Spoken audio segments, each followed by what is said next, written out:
Would you sign a record deal for $1 million? Post a comment below and let us know. My name's Chris, also known as the Artist Manifest. I have over 130 million streams on Spotify. I have signed multiple record deals, and you could not pay me $1 million to sign a record deal unless there were some certain stipulations in the deal. But I want to share my story with you, which I hope inspires you so you can avoid some of the mistakes I made when signing record deals. When I was growing up in my career, grew up in Canada, small town, Pickering, Ontario, very small town. But yet we've toured 22 plus different countries. We've done deals in Japan, India, South Africa, Canada, the US, UK. We've done a lot of deals in multiple different countries. And I remember just starting off, it was like, yeah, I want to get signed. And the first thing you need to know, the reason why you wanted to get signed was normally because of distribution, exposure, get the big marketing machine behind you, get rich, get famous, right? Opportunities, right? You want someone to come in and really take over things for you and blow you up. And a lot of times, yeah, a label can do that for you. But my experience, when I signed a record deal, number one, I did not get $1 million. In fact, I didn't even get an advance at all. And that really is the tail sign of, how much a label believes in you, is how much they're willing to put down. But the big question you need to ask yourself is, what am I trading for that? What am I trading to get that $1 million? And in my case, when I signed, I wanted the machine. I wanted the distribution. I wanted somebody to believe in me so that it would open up other doors. And so we signed. And what's really interesting is the one thing that I first gave up is I gave up getting paid every single week. You see, I was using CD Baby for distribution at the time and selling my music digitally. Also, they had my physical CDs back at the time, and they were paying me every single week. But when I signed with a record label, yeah, the records that I still had before independently, I still kept those. But then my next 3 releases, the record label owned. And they were only paying me once every 4 months, if not once every or twice a year. And so I literally went from only getting paid every week to like twice a year. And that's only if I sold records. That's only if I recouped. Now, because I didn't get an advance, I'd get paid on record number 1. But they still take their share first. They still subtract whatever expenses, and I'm not seeing a report of what that stuff is. And so you gotta understand, you're not getting a real clear picture of what you're even selling. Like, the reports are really a joke from what I got from labels. Now, with CD Baby, they show me, hey, the money came from iTunes, the money came from Apple Music, from Spotify, here's your YouTube royalties, all broken down, album by album, song by song. Same thing with like TuneCore or DistroKid, right? And so I'm losing that transparency. I'm losing control. I'm giving up control because somebody else is getting the money. They're doing whatever they want with it, and then they're paying me. And this is the same thing, whether you work with a label or you work with a manager, you're literally putting someone in front of the money, and then they're cutting you the check. You're almost no longer the boss. All of a sudden, you're working for them. And that's what I did for many years. And I toured my face off, just trying to get my record sales up and let the label know that, hey, don't drop me. I'm a good artist, And it's like, literally, I was like their little slave bot going around touring, making them money, because remember, they're taking 70 to 80% of the pie, but yet they didn't give anything for it. What they did give, though, is they did give distribution. They did give some marketing. They did give their radio machine, which got me on radio. They did give me some touring opportunities, right? So that's what I traded for that.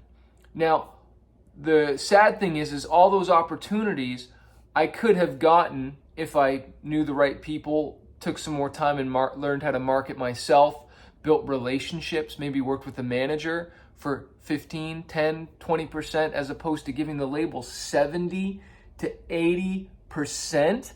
Now, here's the other thing. Thank God the record deal that I signed was a licensing deal.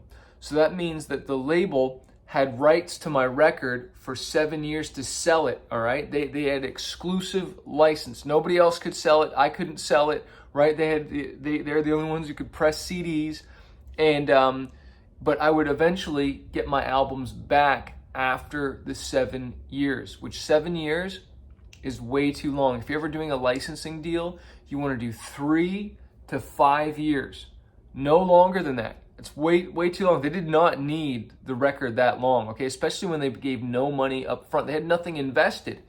And here's the thing, when a label or anyone doesn't have much invested, well, then they're not going to pay much attention, right? People that pay attention.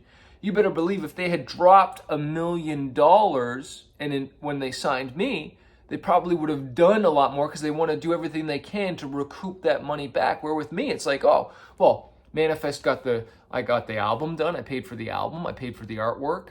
We got everything done, right? We even made a music video. It took me a while to even get them to give me some money for a music video. So we paid for everything. So it did mean that I would get my money eventually back. But man, that trade, that was not a fair trade. But except for this one thing. Because this record label had distribution with EMI, that means they had access to global distribution partners. And so I guess EMI Japan was flipping through the different albums, and they're like, oh, who's this Manifest guy? Who's this Manifest artist? What does he sound like? And they weren't even really pushing me, is the story. They weren't even really pushing me, but the A&R in Japan was like, oh, I'm interested in this. It's kind of like rock, hip hop stuff. Okay, let's check this out. And they're like, wow, we love this. We think this could work in the Japanese market, EMI Japan. And so they did a little test run. Those things sold out. And then they decided to import 10,000 records, and those sold out in a week. And then they imported another 10,000 albums, and those sold out in a week. And so I ended up blowing up in Japan, which is absolutely crazy, which I have to be honest, that would not have happened if I had not signed with this record deal. But this record deal that I had signed was in the US, and then they just third-partied me out to this EMI Japan. Well, guess what I did after my third record was up with this label in the US? I did a deal directly with EMI Japan. And that is a record deal I would do over and over and over again, because I got a big advance. I got into a market I could never get. I don't know the language. I don't understand that. That's like an author trying to get his own book translated and sold in multiple different languages, right? EMI Japan, they knew their market more than I possibly could. And so we ended up doing like another 2 or 3 records there that was very, very successful. And I got the lion's share of the pie. The record label in the US was extremely, extremely upset that I kind of cut them out, because they were really just acting like a overpaid middleman. And you want to cut out as many middlemen out of your business as possible, because you don't want to be giving up that pie, right? You don't want to be giving up that pie. Now, the big thing that artists need to know, and this is why you need to understand what you're giving up. There's a lot of 360 deals out there where not only are they getting a percentage of your record sales, but they're getting a percentage of your touring, maybe your identity, like any brand deals you do, TV film, all right, merch off of your store. They're literally getting a piece of your income 360 degrees.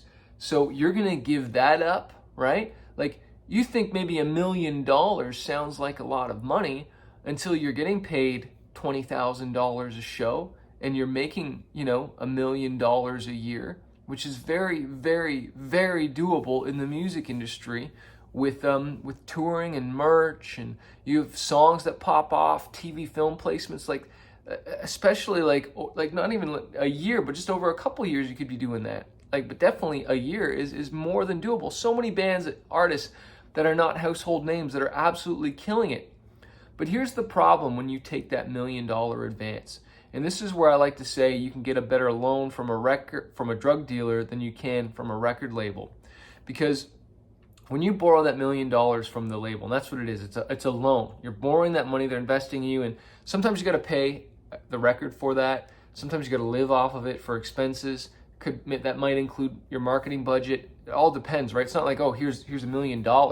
And normally, you don't even get that $1 million up front. You probably might get half or a quarter unless you meet these certain things. right? But let's just say you take the $1 million and then you sell enough records and you pay off that advance. Well, you still don't own your record. Any label that is giving you $1 million, it's not going to be a licensing deal where you get your records back. They're going to own it in perpetuity. And that word perpetuity, you need to look it up in a record contract. It means forever, for continuing on and on and on, right? They own that record forever, right? So you're not going to get paid for it forever, or you will after they've taken their 70 or 80% or whatever's negotiated. But like, the only reason I'm able to do what I'm doing right now with music is because I got my records back and I'm getting 100% of the sales, right? Like one $60,000 TV film placement, right? They would take 70, 80% of that if I did not get my records back. Imagine this. You buy a house for $1 million. You pay off the house, you pay the mortgage back, and then they say, hey, you don't own the house anymore. Can you imagine that? Can you imagine you borrow the money from the bank, you pay it back, and they're like, no, sorry, you don't own the house. You still got to keep paying. You still got to keep paying. Well, that's exactly what happens with the record deal, right? You borrow the money, you take the advance, you pay them back in sales after how many years, but you still don't own your music. Now, here's the one caveat. Maybe you do a 1, 2, or a 3 album deal to blow up, right? To blow up, to get the exposure, build your brand, build the relationships, and then you go out on your own, right? Then you go on. Maybe your strategy is, okay, I am going to use the label's resources, use their team, so I can use this business, get some traction going, and then I'm going to build my own business, and I'm going to be CEO of my business. That's technically what I did, but if I could go back in time, I would have done it completely different. I would have done things differently. Yeah, sure, I might have signed a record deal, but I would have negotiated more. Like one thing that I didn't negotiate that I could have negotiated because I was being too cheap and I didn't have a lawyer look at it. I thought, oh, I've worked with these guys, I've negotiated, and I missed one thing that I could have negotiated, and it cost me over $50,000. And that was the term, right? How long the label had rights to the record. I thought I had negotiated it down to 5, but it was still at 7. So those extra 2 years of them taking that massive percentage of a record that had blown up for us, I thought I was getting it back and start making this extra, $5K or $10K a month or whatever it was going to be, like on top of what I was already making. And all of a sudden they're like, nope, we still have that record for another 2 years, but check in with us later, and it was just like, oh my goodness.